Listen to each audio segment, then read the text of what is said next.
नमस्कार शेतकरी मित्रांनो, आपलं नाव? ज्ञानेश्वर साहेबराव पाटील, गाव लांबोटा, तालुका निलंगा, जिल्हा लातूर, महाराष्ट्र राज्य.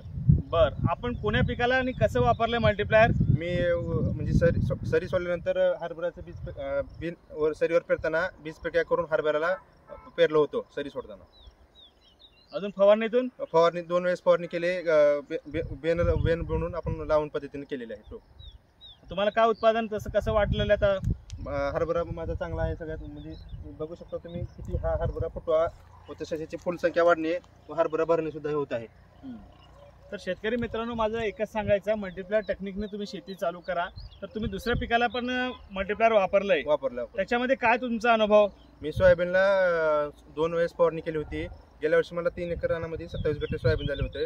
तर याच वर्षी मला 40 गट्टे सोयाबीन झालेलं आहे. म्हणजे भरपूर उतार भेटलेला आहे.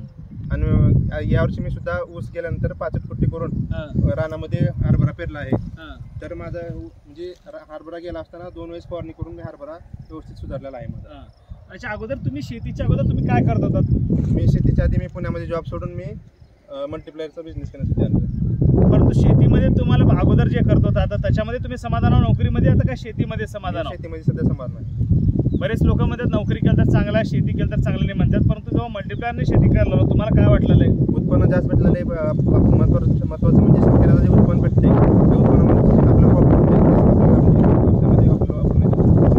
तर तुम्ही यांचे वडील आहात साहेबराव पाटील. तर तुमचा मुलगा जेव्हा पुण्यामध्ये होते तेव्हा नोकरी करत होते तेव्हा समाधान आहेत का आता सध्या तुम्ही समाधान शेतीमध्ये नोकरी असते वेळेस नव्हतं? कारण तेव्हा उत्पन्न येत होतं का अगोदर आणि आता येत होतं? उत्पन्न कमी व्हायचं किंवा जास्त व्हायचं असं होत होतं. आता चांगला समाधान आहे सगळ्या गोष्टी. आता उत्पादन वाढलेलं आहे. तुम्ही समाधान आहात? बिलकुल समाधान, बिलकुल समाधान. धन्यवाद.